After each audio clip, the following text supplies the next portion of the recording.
ተደላይ ሰብ ኮይንካ ንምርካብ ዝሕግዙ ሽዱሽተ መፍትሕታት። ቀዳማይ ምስ በዓልኻ ብፍቕሪ ምውዳቕ። ሓደ ሰባት እንድሕር ደኣ ሰብ ዘይደው ኢሎም በይኖም እንተኾይኖም እኸለ ንምንታይ ረሲዑኒ ንምንታይ ዘይደወለለይ ይብል እሞ ኣብ ምድሪ በይኑ ዝቐረበ ይመስሎ። እዚ ሰብ ኣብ ምድሪ ዝተገደፈ ከምኡ እውን ዝተረስዐ ይመስሎ። ኮይኑ ግና ንሕና ደቂ ሰባት ቅድሚ ምድላይና ንባዕልና ክንደሊ ኣለና። ምስ ባዕልና ዘሎ ኩሉ ነገር ትርጉሙ ክርድአና ከምኡ እውን ተረዲእና ምስ ባዕልና ብፍቕሪ ክንወድቕ እንተኽኢልና ኣብ ሂወትና ብጣዕሚ ሕጉሳት ከምኡ እውን ንሰባት መርኣያ ንኸውን። ኩሉ ግዜ ሰባት ቅድሚ በኣኻ ምእማኖም ንስኻ ብባዕልኻ ክትኣምን ኣለካ። ንስኻ ባዕልኻ ብጣዕሚ ጠንካራ ሕጉስ ከምኡ እውን ጠንካራ እንተኾይንካ ኩሉ ሰብ ኣብ ጎንኻ እዩ ዝኸውን። ንስኻ ንባዕልኻ ድኹም እንተኾይንካ ብዙሓት ሰባት ካባኻ እዮም ዝርሕቑ። ጠንካራ እንተኾይንካ ግን ብቁፅሮም ብዙሓት ሰባት ኣብ ጎንኻ ይኾኑ። ከምኡ እውን ብዛዕባኻ ይጉደስልካ ደስተኛ ይኾኑ። ንስኻ ባዕልኻ ሕጉስ እንተኾይንካ ዋላ ብዙሓት ኣብ ጎንኻ ይኹኑ ኣብ ውሽጥኻ ብትሓውነት ይስምዓካ። እዚ ጥራሕ እንተይኮነስ ፀገዕተኝነት ይስምዓካ፣ ነፃነት ኣይህልወካን። ስለዚ ኣብ ባዕልኻ ክትኣምን ኣለካ። ኣብ ባዕልኻ ንኽትኣምን ድማ መጀመርያ ኣብ ባዕልኻ ብፍቕሪ ክትወድቕ ኣለካ። ምስ ባዕልኻ ብፍቕሪ ምውዳቕ ማለት ንባዕልኻ ሙሉእ ብምሉእ ምቕባል ማለት እዩ። እዚ ማለት ምስ ቃልካ ድኽመት የብልካን ማለት ኣይኮነን። ምስ ሙሉእ ድኽመትካ ምስ ባዕልኻ ብፍቕሪ ምውዳቕ ንባዕልኻ ቦታ ምሃብ ማለት ሰባት ንባዕልኻ ብትቦ ባይታ እዮም ንባዕልኻ ባይታ ዝቡኻ። ንስኻ ባዕልኻ ብፍቕሪ ትወድቀሎም ሰባት እኮ ምስ ውድቀቶም ድኽመቶም ኢኻ እኮ ተቐበሎም ቦታ ትህቦም።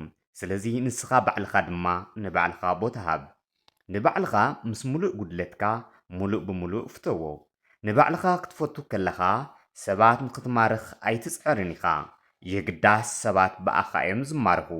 ብዙሓት ሰባት ድማ ምሳኻ ምዃን ይደልዩ። ካልኣይ ናብ ውሽጥኻ ተመልከት። ወርቂ ወይ ድማ ዲያመንድ ብጣዕሚ ክባራት መዓድናት እዮም። ሰባት ነዞም ክባራት መዓድን ንምርካብ ልዕሊ 200 ሜትሮ ኩዒቶም ነዞም መዓድን ይረኽብዎም። ነዞም መዓድን ንምውፃእ ብዙሕ ሓመድ ከምኡ እውን እምኒ የውፅኡ እዮም። ካብቶም ብዙሓት ሓመድን እምኒ ድማ ምናልባት 1 ግራም ወይ ድማ 1 ኪሎግራም ክኸውን ይኽእል። ሓደ ሰባት ከዓ ነዚ ወርቂ ክረኽቡ ጉድጓድ ፍሒሮም ነዚ ወርቂ ከይረኸቡ ይደፍኖም እዩ። እቲ ዝዓበየ ወርቂ ግን ኣብ ውሽጢ ጉድጓድ ከይኮነስ ኣብ ውሽጢኻ እዩ ዘሎ። ሰባት ኣብ ውሽጦም ዘሎ ወርቂ ፍሒሮም ደኺሞም እንተዝረኽብዎ ካብ ወርቂ ንዓቓብ ተደለይቲ ይኾኑ። ብሰብኣውነት፣ ብፍልጠት፣ ብኣመለኻኽታ ወይ ከዓ ኣቲቱድ ሰባት ኣብ ባዕሎም ተሰሪሖም ወርቂ ባዕሎም እዮም ነይሮም።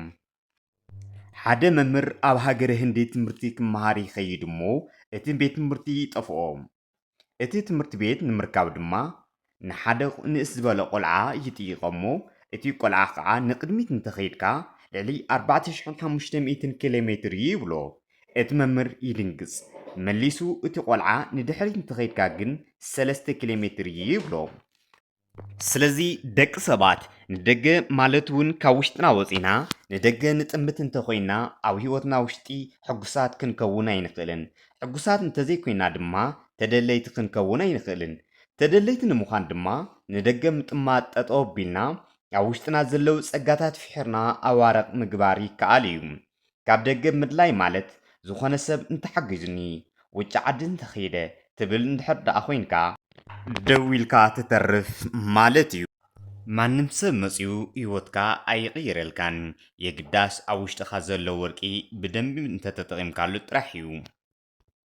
ሳልሳይ ምውድዳር ጠጠው ኣብል።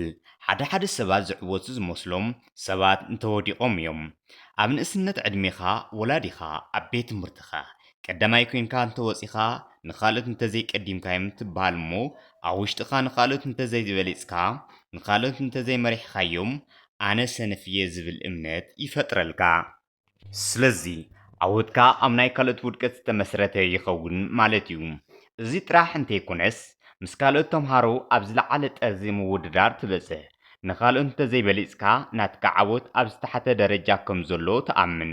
ስለዚ ናትካ ዓወት ኣብ ካልኦት ሰባት ዝተደረኸ ይኸውን ማለት እዩ ካብዚ ተበጊስና እዚ ኣርኣያ እዚ ምሳና ሓቢሩ ይዓበሎ ማለት እዩ ኣብ ዙርያና ዘለዉ ሰባት ሰላም ኣይስምዐናን ኣብ ማሕበራዊ ሚድያ እንተሪኢና ብፍላይ ኣብ ፌስቡክ ኢንስታግራም ፕሮፋይል ኣብ ምቸት ከም ዘሎ ብኣካዳድኑ ብጣዕሚ ጽቡቕ ከም ዘሎ ንምርኣይ ብዙሕ ጻዕሪ እዩ ዝገብር እዚ ማለት ኩሉ ግዜ ምስ ካልኦት ሰባት ይወዳደር ኣሎ ማለት እዩ እዚ ኣረኣያ እዚ ምስ ኩላትና ዝዓበየ ንባዕልና ናይ ታሕተዋይነት ስምዒት ይስምዓና ካብዚ ተበጊስና ኣነ ካብ መን ይትሕት እናበልና ፕሮፋይልና ከም ብሓዲስ ብዝበለፀ ኣከዳድና ንለቅቕ ስለዚ ኩላህና ኣብ ውድድር ንነብር ኣለና ማለት እዩ ስለዚ ንሕና ጥራሕ እንተይኮነስ መራሕቲ ሃገራት ከይተረፉ ኣብ ውድድር እዮም ዝነብሩ ኣነ ኒኩለር ስለ ዘለኒ ካብ ሓደ መራሒ ይበልፅ እየ ብሃፍቲ ኣነ ይበልፅ እናበሉ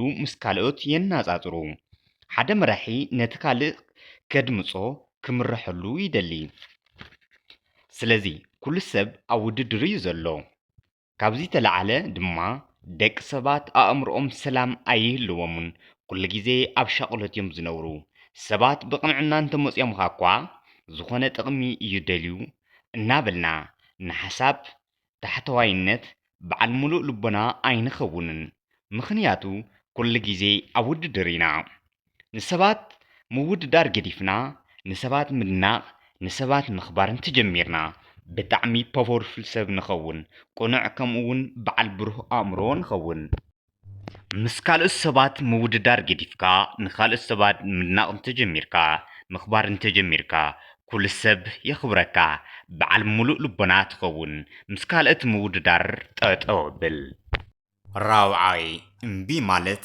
ተለማመድ ቦታ ምፍላጥ ፍቶ ንዓኻ ዝጎድእ ንዓኻ ዘይጠቅም ንዓኻ ዘይዕቢ ንዓኻ ንድሕሪ ዝጎተካ እምቢ ክትብል ኣለካ ናትካ ማንነት ዝፍለጥ እምቢ ወይ ከዓ እሺ ብትብሎም ነገራት እዮም እዚ ጥራሕ ኣይኮነን ብኣእምሮኻ ትውዕሎም ውዕለታት ብጣዕሚ ወሰንቲ እዮም እቶም ትሪኦም እቶም ትሰምዖም ነገራት ንዓርሶም ወሰንቲ እዮም እቶም ሕዚ ዘለናዮም ኩሎም መድራኻት ቅድሚ 6 ዓመት ንሓስቦም ንሰምዖም ንዛረቦም ንደልዮም ብተደጋጋሚ ነውግዖም ዝነበርና እዮም ነቲ ሕዚ በፂሕካዮ ዘለኻ ብተደጋጋሚ ተንብቦም ዝነበሩ መጻሕፍቲ ኣብ ዙርያኻ ዝነበሩ መሓዙት ኣብ ዙርያኻ ዝነበሩ ሓሳባት ዝለዓለ ግደ ኣለዎም ንቐጻሊ ትኾኖም ትደሊ ድማ እቶም ሕዚ ትሰርሖም ዘለኻ ብምሉኦም ስለ ዝኾኑ እንታይ ትሓስብ እንታይ ተንብብ እንታይ ትሰርሕ ዝብሉ ኣገደስቲ ነጥብታት እዮም ተደላይ ሰብ ክትከውን ተደሊኻ ከም ተደላይ ሰብ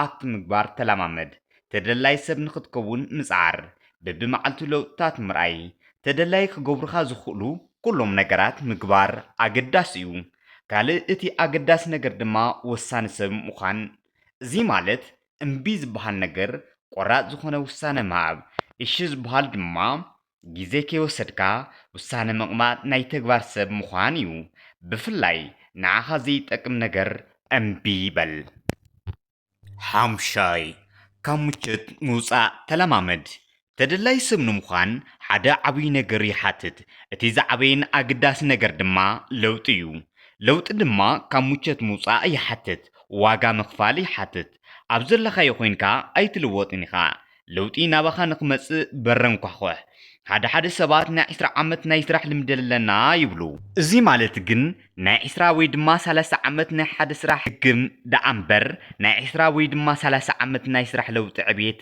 ኣሎ ማለት ኣይኮነን ኣብ ህይወትካ ሓድሽቲ ነገራት ክትተኣታቱ እንተሞኪርካ ዋጋ ትኸፍል ኢኻ ዝኾነ ነገር ንክትምሃር ዝኾነ ነገር ክትውስኽ እንተሞኪርካ ዋጋ ትኸፍል ኢኻ ካብ ምቸት ትወፅእ ኢኻ ተደላይ ሰብ ብቐሊሉ ኣይትኸውንን ካብዚ ወፃእ እንተኮይንካ ደው ኢልካ ዝተረፈ ሰብ ትኸውን ስለዚ ክብርሓው ካብ ምቸት ምውፃእ ልመድ ሻድሻይን ናይ መወዳእታን ተደላይ ሰብ ዝገብረካ ኣብ ሕልምኻ ኣትኩር ተደላይነት ማለት ስምዒት እዩ ሓፍ ወይ ድማ ትሕት ዘብል እዩ ሎሚ ተደላይ ሰብ ኢልካ ኮፍ ኣይትብልን ተደላይ ሰብ ምዃን እትወርሶ ውርሰ ኣይኮነን ሓደ ግዜ ናብ ዓወት እንትጎይ ዕንቅፋት ይገጥሙካ እዮም ካብዚ ዝተለዓለ ድማ ተደላይ ሰብ ከም ዘይኮንካ ይስምዓካ ስምዒትካ ትሕት ይብል ታሕተዋይነት ይስምዓካ ተደላይነት ቋሚ ስምዒት ስለ ዘይኮነ ስምዒትካ ክትሕልዎ ኣለካ